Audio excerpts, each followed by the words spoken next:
Hello guys, ఈ మధ్య 1 minute sari చాలా ట్రెండ్ అవుతుంది కదా. నా దగ్గర ఉన్న 1 మినిట్ శారీ స్టైల్ చేద్దాం. నా దగ్గర ఉన్న ప్యాచ్ గ్రీన్ కలర్, దీనికి బార్డర్ అయితే ఇలా ఫిల్స్ అయితే వచ్చాయి గోల్డ్ కలర్ లో. చాలా కంఫర్ట్ గా ఉంటుంది. అండ్ కుర్చీల దగ్గరకు వచ్చేసరికి కుర్చీలకి పిన్ అయితే ఇచ్చాడు. అండ్ కింద 2 ఫ్రిల్స్ గా వచ్చాయి కుర్చీల దగ్గర మాత్రమే. తొందరగా శారీ కట్టుకొని వెళ్ళాలి అంటే ఇదైతే బెస్ట్ అని చెప్తాను. కుర్చీలు రాని వాళ్ళకి కూడా ఇలా పెట్టేసుకోవచ్చు.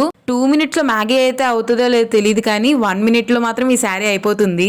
ఈ శారీకి నేను నా దగ్గర ఉన్న క్రీమ్ కలర్ బ్లౌజ్ తో అయితే పేర్ చేశాను. ఎంత స్టైల్ చేసుకున్న జ్యువెలరీ అయితే ముఖ్యం కదా. నా దగ్గర ఉన్న ఈ ఆక్సిడైజ్ జ్యువెలరీతో నేను పేర్ చేశాను. ఇది ఆల్రెడీ నేను వీడియోలో చూపించాను, నా ఆక్సిడైజ్ జ్యువెలరీ వీడియోలో. దీనికి ear rings and papdi bill అయితే ఇచ్చాడు. అండ్ పాపిడి బిల్ అయితే కొంచెం హెవీగా అనిపించింది. మీకు నచ్చితే మీరు పెట్టుకోండి. నాకు ఎలా అనిపించిందో కమెంట్ చేసేయండి. జ్యువెలరీ మీషోలో అయితే అవైలబుల్ గా ఉంది. నా లుక్ ఎలా అనిపించిందో కమెంట్ చేసేయండి. ఇంకా నా ఛానల్ ని సబ్స్క్రైబ్ చేసుకోండి. అంతే. Video bye.